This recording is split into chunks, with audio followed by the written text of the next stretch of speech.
Hey guys, I think we're live. I think we've got it up and running. Yeah, okay, cool. Guys, welcome to tonight's session. Hey guys, Episode 12. I think I can actually hear myself echoing somewhere, so let's get that stopped. Guys, welcome to tonight's session. Hey! Alright, cool. I can hear my own echo in the background because I had Facebook up and running. What I was saying, guys, is welcome to tonight's, I think this is episode 12 of the Property Sourcing Show, our free weekly live training that we do here inside the property sourcing community every single Wednesday night at 7:30 p.m. Now, I say every Wednesday night, but granted, guys, last week we were hit with technical issues in the form of the Wi-Fi being a dick. Okay, so we were kicking off last week. It didn't quite go to plan, so I thought, okay, let's come back this week, this Wednesday night, with the same session that I had planned on giving the free live training on last week. Okay, so fingers crossed, Wi-Fi plays ball. Still tell me I'm live, so it's good. All right, bear with me tonight, guys, as well. I have a little bit of a cold and a cough, so I'm going to be taking on water, sounding rather hoarse by the end of tonight.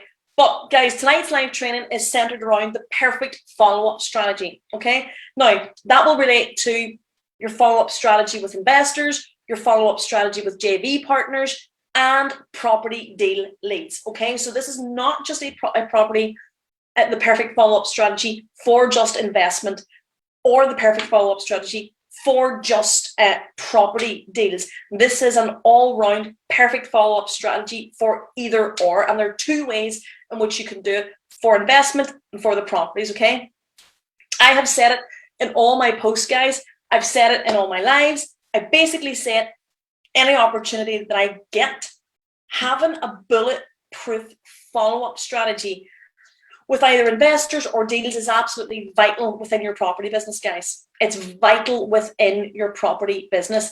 The heavy lifting, guys, is not done in the initial meetings, in the initial touch points. The heavy lifting is not done on the viewings, on the conversations, or on the offers.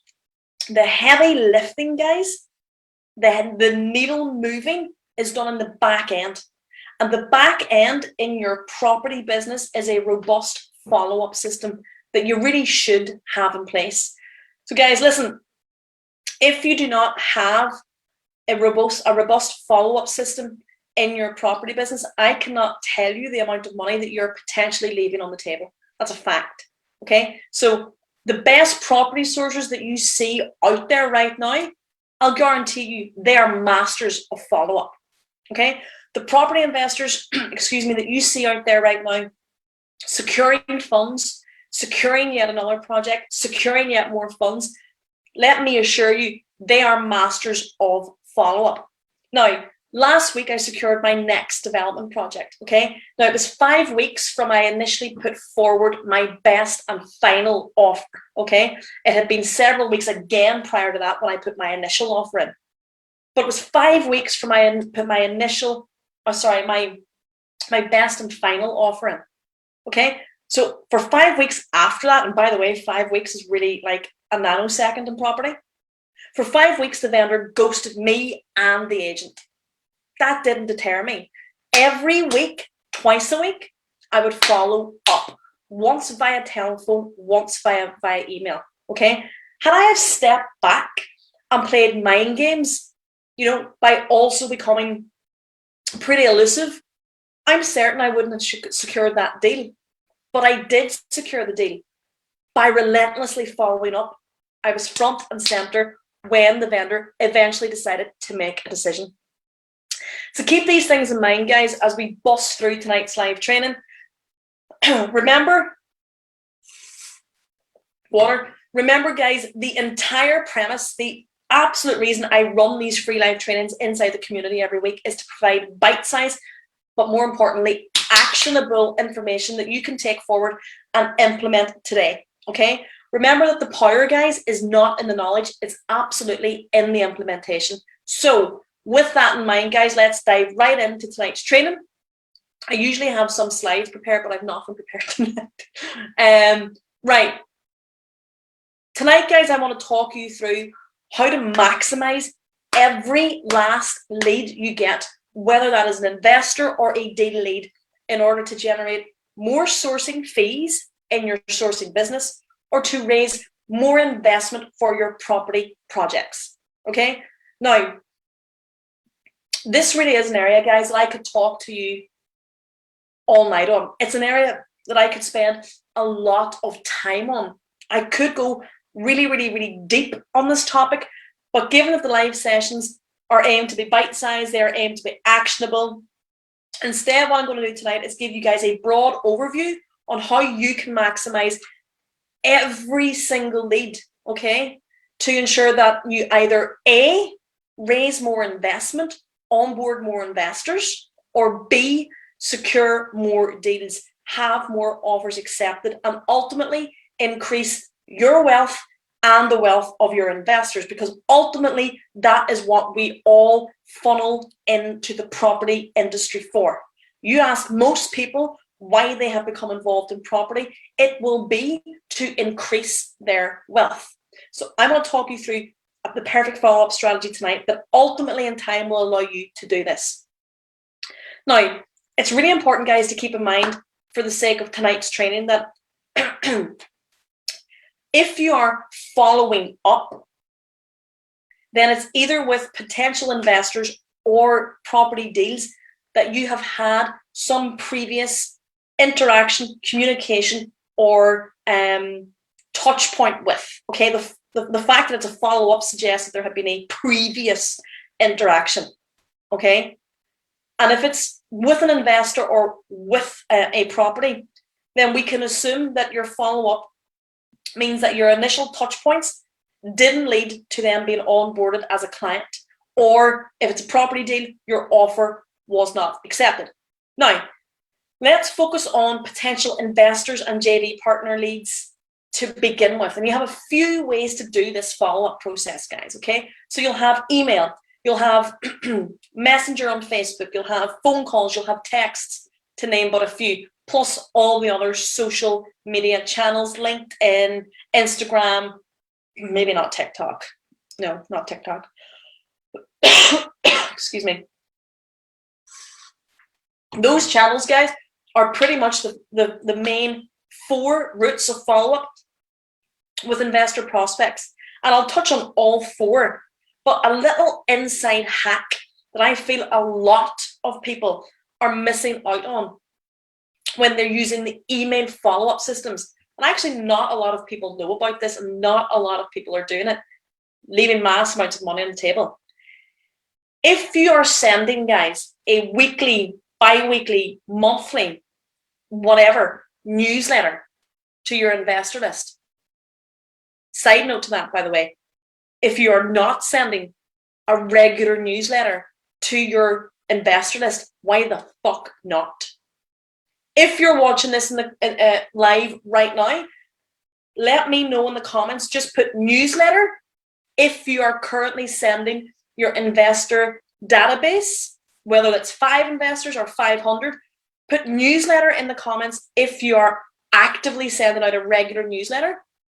And if you are not, put in the comments no newsletter. I'm actually curious to see how many people are incorporating a newsletter into their investor strategy. Okay, so if you're watching live or on the replay, put this in the comments below. Newsletter for yes, no newsletter for no. I'm interested to see what the statistics are. Just as an FYI, guys, you should be sending a newsletter. Now, this is something I am really super heavy on with the guys inside our coaching program. An investor newsletter is a really powerful tool in terms of A, exerting your presence, staying front and center of their minds when the time comes that they do want to invest. So if you haven't got a regular monthly newsletter on the go, you need to rectify that ASAP. Okay, and the hack that I'm going to give you actually piggybacks off the back of that. Okay, so the hack that a lot of people are missing out who do send a regular newsletter is that they're not tracking their call to action responses. All right, think about that. Some people watching this live training might be saying, fuck, I don't even have a call to action on there. If that's the case, we've got work to do, guys. Okay. If you remember from an earlier training a few weeks back, it could even be 2 months ago, I highlighted, guys, that every piece of content that you put out to attract an investor or a property, okay, so if it's on your direct to vendor marketing, if it's on your social media channels for attracting investors, every single piece of content that you put out needs to have a call to action, okay, needs to give the receiver of your material the next step. How can they find out more? How can they get in touch? So your emails, guys, to your investor list should be no different. Okay, and many people build this call to action and on their emails do so using like a call link, like a calendar link. So I use a calendar link. So the person can click on the link and go through to book a time slot to talk with you, to essentially book in an investor discovery call. How many people are operating that strategy right now in their newsletters? So if you have a regular newsletter going out, what is your call to action? Okay, so tell me what your call to action is in the comments below. Just put hashtag CTA and tell me what it is. Okay, now this is where so many people are actually leaving money on the table, guys. With this one strategy alone, they are not tracking the click-through stats on the call link. Remember, I've said it before, the numbers tell you everything. All right, so for every one investor who chooses to actually click the link and go through to book the call, there will be 2 or 3 that will have clicked on the link, contemplated it, but for one reason or another, never actually saw it through. Those are the investor leads that you want to focus on to follow up. Someone who was clearly interested enough to act on your call to action. Someone who was almost ready to pull the trigger, but didn't. So how do we follow up with those leads? All right. I found this strategy, guys, by the way, to be super, super effective and raises my investor conversion rates most definitely. It's a direct and personalized email to the individual who effectively abandoned cart. So look at it like an online shopping exercise. So if you go onto Amazon and you've put, maybe you've put a water bottle in, maybe you've bought, like a lipstick, and you get to the cart, and for one reason or another, maybe the door rings, maybe the kids come in, maybe the pizza arrived, and you abandoned cart. So essentially, you never got to see through that purchase. It's the exact same with this call link for an investor who has clicked on the link, but something's cropped up and they haven't been able to confirm the call. All right. These are the individuals we want to focus on with a follow-up. We do that using a direct and personalized email to the individual who, as we have now termed it, abandoned cart. All right. So what would we say?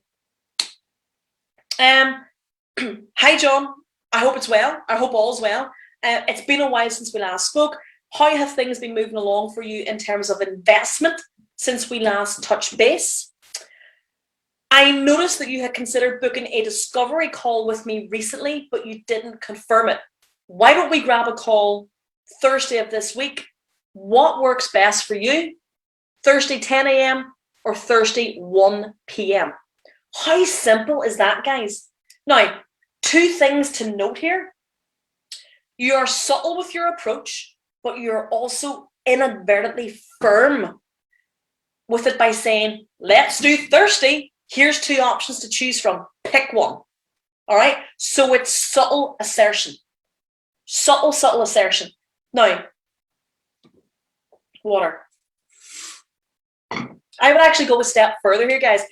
And once I've sent this personalized email to the investor lead, I would follow up. I do this. This is what I do. I follow up 24 hours later with a text message, assuming that you have their number, which is pretty likely if they have come on your investor database at some point, if you have used the correct lead magnet, if you have onboarded warm leads correctly. That's a training for another day. But if you have followed those processes, the chances are you will have their telephone number. So I would follow up with a text message, or even better, use WhatsApp, because you can see that they have read it, received it, delivered, whatever. And the script that I would use for that follow up 24 hours later would be loosely the same as the email that I sent 24 hours earlier. Hey John, how's it going? I dropped you an email yesterday about catching up this week. Let me know once you've got it. Does Thursday work? I think I'd said either 10 a.m. or 1 p.m. Which of those times works best for you? Question mark. Now, it's really, really important to note here, guys. You have left the conversation with a question. Really, really, really, really important. So think about it in day-to-day terms. The courteous thing for most people to do when they are asked a question is, in fact, to respond. This is a powerful follow-up strategy for two reasons. One being, guys, that if your investor lead is a courteous person, and we hope that they are, by nature, they will respond, whether it's to say, hey, thanks for the message. Look, time's not right for me to invest right now, but I've definitely got you in mind when I'm ready. Or alternatively, and our best case scenario is they come back with, hey, thanks for getting in touch. Yes, I had thought about grabbing a call with you. That's why I clicked on your call link, but something cropped up. Sure, let's do Thursday at 10 a.m. Can we catch up? That's your best case scenario. That, guys, is actually, excuse me, your ultimate end goal with this strategy. Either they will respond with, no, not right now. No, fuck off, leave me alone. In that case, we unsubscribe them. You could put them on your cooling list. Or they will respond and want to get the call in. Powerful follow-up. The money is in the follow-up, guys. Honestly, when I first realized the power of what the follow-up could bring, I ramped up my efforts in it tenfold with my investors. Tenfold. You know what's more, guys? This strategy actually allows you to weed out upfront the types of investors that you don't want to work with. Those that ignore both your emails, those that ignore your texts, despite having read them. That's why I tell you to go for WhatsApp. Those are the types of investor, guys, that you just don't want to work with. So not getting a reply from either actually serves you just as well, because you can remove these effective time wasters. There's probably stronger words that I could use, but you can remove these time wasters from your life. Pretty simple.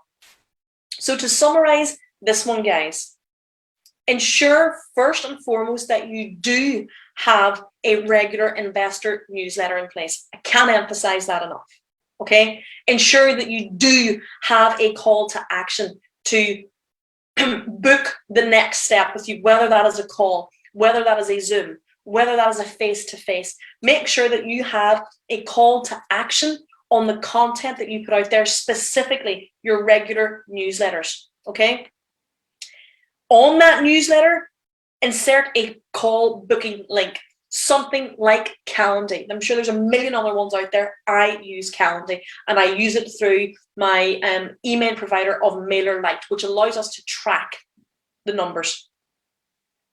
The next thing that you need to do is ensure that you track the results of those who clicked on the link to book the call but didn't.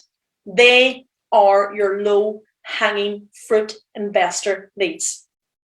At that point, guys, you want to engage your follow-up process of personalized email and then a text message, brackets WhatsApp, 24 hours later. All right. I would guarantee that your conversion rates will dramatically increase with this strategy in place. I absolutely guarantee it. This is the very same strategy, guys, that we use inside our coaching program. And one of the primary reasons, I'm just going to throw it out there, it's one of the primary reasons that our guys have no problem raising finance. It's a really small tweak, but it's incredibly, incredibly effective. Okay, but you do have to have the tools in place in order to implement it. And that will be your regular newsletter. That will be having call to actions in place. That will be tracking the numbers. Guys, securing investment, finding investors, onboarding joint venture partners will ultimately boil down to one of two things. A, Maybe you're very good at helping to persuade potential investors to invest in you, and your ability to sell yourself is impeccable. Maybe you are very good at that. Or B, the volume of points of contact that you deploy is actually what ultimately seals the deal. Keep in mind, guys, on average, it takes, 7 touch points for someone to eventually do business with you. So you need to ensure that your follow-up volume is fucking bang on. If it takes 7 touch points for the average person to do business with you, then you need to ramp up your volume of follow-up. Okay? I can't emphasize it enough, guys. The levels of action that you need to take need to be volume-based. But more importantly than that, perhaps, they need to be consistent. So call, text, DM, voice note your investor lead list. Yes, I said it. I want you to slide into the DMs of your investor database list, all right, in the most non-creepy, non-sexual harassment way possible, right? But it's important to keep in mind, guys, that not everyone reads their emails regularly. So let's take proactive steps to safeguard your messages from falling into the black hole of oblivion. Shoot them a text, shoot them a DM, a PM, private message on Facebook, a voice note, okay? Or give them a fucking call.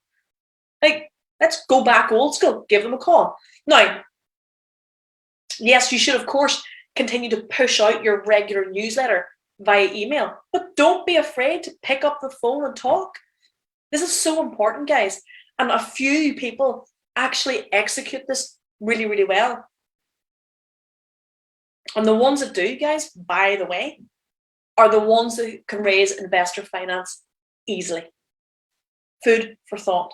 So check out the behaviors of your potential investor leads. Are they Facebook people? All right, shoot them a private message on Facebook. Shoot them a voice note on Facebook. Do they seem to be more active on LinkedIn, more active on Instagram? Reach out to them on those platforms. Are they WhatsApp people, right? But hate phone calls. I know plenty of people like that. In fact, I'm probably one of those people. I'm not really loving the phone, but I do love WhatsApp voice notes, okay? So send them a voice note there. The key premise to understand here, guys, is to understand your potential investors' social behaviors and then adapt your follow-up strategy to communicate that with them in a way that they like, okay? The very same importance, guys, of follow-up needs to be in place for previous potential deals and offers made within your property business, within your property journey. This game, guys, is not a one-hit wonder. It's not Strike It Lucky. It's not, was that Strike It Lucky? Was that a program? Well, it's not Strike It Lucky, okay? This is a game of numbers. It is a game of volume, like I have previously touched on. It is a constant practice of following up, okay? So, excuse me. This cough is killing me. When it comes to properties, guys, that you have maybe previously viewed, you know, maybe you have or maybe you have not offered on them, what you should be doing is creating a DFS, all right? So that's a deal follow-up system, which is not just, DFS. That's not just a furniture store, okay? So it's a deal follow-up system. The cough syrup has gone to my mind, all right? And you need to have this system in place, guys, for every property that you view, whether they are via an estate agent or whether they are direct to vendor. Curious, anybody watching the live tonight right now, if you have a deal follow-up system, shoot DFS in the comments below. I'm actually keen to know how many people are incorporating this strategy. If you do not have a deal follow-up system, Lord Jesus save you, please put in the comments below hashtag no DFS, right? It's good for me to get an idea, guys, of exactly where you guys are at when you're tuning into the trainings so that we know, okay, this is what we can do to help, all right? So if you're using a deal follow-up system, which by the way can be on Excel, it can be on a CRM, it can be on something like Trello, put it in the comments below, DFS. So after 30, 60, and 90 days, go back and offer or re-offer, okay, on all those still available or not yet sold. Now, the added benefit of this, guys, of having a DFS, a deal follow-up strategy or system in place, is that it's actually less work to re-hit old properties than having to go and fucking dig out new deals. All right, so this is a simple system, and you'll be pretty amazed at how it works. And how many deals, you'll be amazed, guys, how many deals that you can actually go back and get when you go back to offer on houses that have not yet sold in, say, 60 days and 90 days after you viewed them. It does stand to reason that an owner will be getting pretty interested in reducing the price and selling their house if they can't find a buyer, particularly in this market, after 2 to 3 months.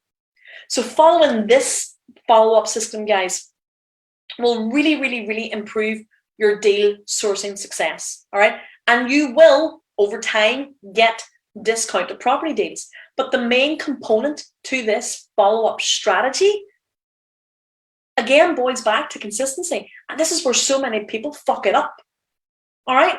So keeping this up for 4 weeks, keeping this up for 6 weeks, keeping this up for 8 weeks, and then falling away from it will not produce results. You need to be consistent here, guys, okay? More water.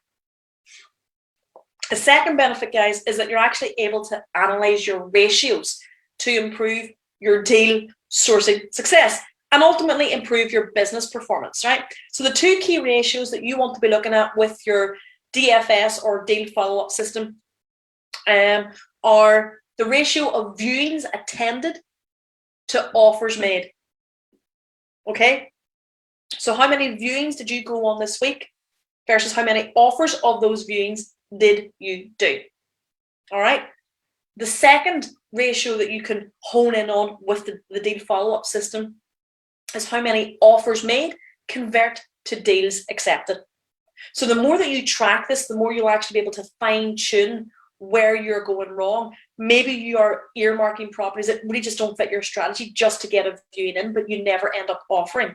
Okay, so when you can fine-tune that criteria, you can ultimately maximize the chances of you having a deal accepted over time with the criteria that you have put in place, finely typed criteria. Okay, so these ratios will actually let you see exactly where the shortcomings are in your property, your viewing system, and it allows you guys the opportunity to fix them. So what should your DFS, deal follow-up system, look like? Keep it simple, okay? Draw one up in Excel. That's what we do. We actually use a really, really, really effective Excel template inside our coaching program. And essentially, the points of information, guys, that you want to include in this, property address. Is it an agent or is it a vendor? So you want the agent name, vendor name. You want the date that you viewed the property. You want the asking price of the property. So that's the asking price of on the market or via the vendor. You want to record, did you make an offer? You want to know 30 days later. So day 30, is the property still available? Yes or no? Next column, did you make an offer on day 30? Next column, what was the agent or vendor feedback on day 30? Repeat again, day 60, still available? Yes or no? Offer made, day 60, yes or no? Agent or vendor feedback, day 60, yes or no? Keep this up, go do it again. Day 90, that's 3 months, 12 weeks later. I would continue to do this for a property until I have either secured it and it's mine within the margins, of course, that I had set out, or until somebody else gets it and it's no longer available. To give you guys actually a real life example of that, of the deal follow-up system in place, I actually use this exact system, so my deal follow-up system, to secure a really, really good buy-to-let last year, just before COVID struck. So the vendor was asking for £75,000, which was way above market value, but Purplebricks valued it, and that's what they came in at, 75,000. It was way off. All right. I initially offered 65,000. It was declined. I continued to follow up with this same investor for just under 4 months, and I eventually closed the deal, secured the property, bought the house for £54,000. Now, There was plenty of interest in this property. It's in a highly sought after rental area. It's a standard buy to let. It's your bread and butter, 2 up, 2 down terrace. It is low maintenance. It is right beside one of the major hospitals in Belfast City. It's got good rental yield. I wasn't the only investor to view and visit that property. Absolutely not. Okay, absolutely not.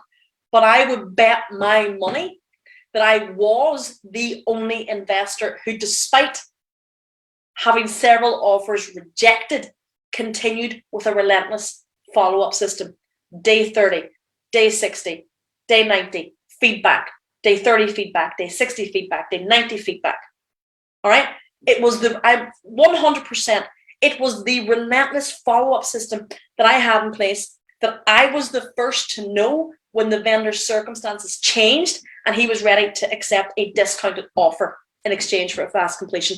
The change in his circumstances happened to be that his father was going into a nursing home and he needed to free up the cash in order to be able to fund that move. I was delighted at that point in time to be able to help him move on and move on fast. And the reason that I was able to do that is because I had a robust deal follow-up system in place. The processes, guys, the systems, the strategies work, but they only work if you choose to. Okay, so take the training on board, guys. Okay, on board the knowledge that we've spoke about here tonight. But what's really, really important, guys, is that you implement what I'm throwing out there for you. Okay, a poor follow-up strategy, guys, quite literally leaves thousands upon thousands of pounds on the table, whether you realize it or acknowledge it in the moment. Whether you realize it or acknowledge it in the moment. Okay, so whether that's with investors, whether that's with deals, if you're not implementing a seriously bulletproof follow-up strategy for both, guys, you're doing yourself a massive disservice, and you're hugely hindering your ability to scale and your ability to grow your property business. So, guys, just under 30 minutes, or just at the 30-minute mark. As always, our sessions of training are short, sharp, actionable, and bite-sized. Okay, I hope tonight's training has been really, really useful for you guys. Let me know in the comments below what your key takeaways were. Let me know if you're doing your investor newsletters. Let me know if you have a deal follow-up system in place. If you want to, if you're watching the training live, guys, or if you're watching this back on replay and you want to know a little bit more about our coaching program and how we can help, maybe help you implement strategies like the ones we've covered on our call tonight, shoot me a PM, guys, and we can absolutely have a chat. If I can help you, I will let you know. If I can't, I will point you in the right direction. So on that note, guys, before my throat gives way, have a fab evening. I will see you all soon next Wednesday night, 7:30 PM for another free training inside the property sourcing community. Bye.